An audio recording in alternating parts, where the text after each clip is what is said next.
அதான் இந்த படமே. ஆமாம், இந்த படமே வந்து இன்னைக்கு வந்து அதான் சொன்னார்ல சார், சொன்னாங்கல்ல இரவு விழிகள். இன்னைக்கு வந்து ஒரு வீட்டில் போனீங்கன்னா ஒரு 5 பேர் இருப்பாங்க. 5 பேர் போனீங்கன்னா 5 செல்லை வச்சு பார்த்துட்டு இருக்காங்க ஒரே வீட்டுக்குள்ள. யாருமே பேசிக்கிறதே இல்லை. எல்லாமே வந்து அவங்கவுங்க இப்போ வீட்டில் வந்து இப்போ பார்த்தா அவங்கவுங்க பார்த்தா அவங்க ஒரு பக்கத்து செல்லு எல்லாமே ஒரு சோபாவில் வந்து 5 பேருமே முதல்லாம் வந்து குடும்பத்தை பற்றி பேசுவாங்க, ஊரை பற்றி பேசுவாங்க, வாழ்க்கையை பற்றி பேசுவாங்க. சரி அடுத்து நாளைக்கு என்ன பண்ணலாம், அடுத்த ஜெனரேஷன் என்ன பண்ணலாம், பிள்ளையை என்ன ஸ்கூலில் படிக்க வைக்கலாம், எல்லாமே யோசிப்பாங்க. இப்போ எல்லாம் அவங்கவுங்க செல்லு. ஏன்னா நீங்கள் தொட்டுட்டீங்க கெட்டுட்டீங்க, செல்லை தொட்டீங்க. நான் வந்து இப்போ வீட்டிலலாம் சொல்லியிருக்கேன், 10 மணிக்கு மேலே செல்லை தூக்கி எங்கிட்டாவது ஓரமாக அப்படியே ஒழிச்சு வச்சுக்கணும்.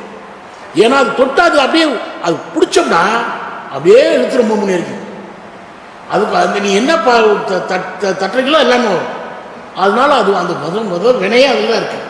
அதில் இந்த படத்தில் அருமையான விஷயத்தை சொல்லிட்டாங்க சார்.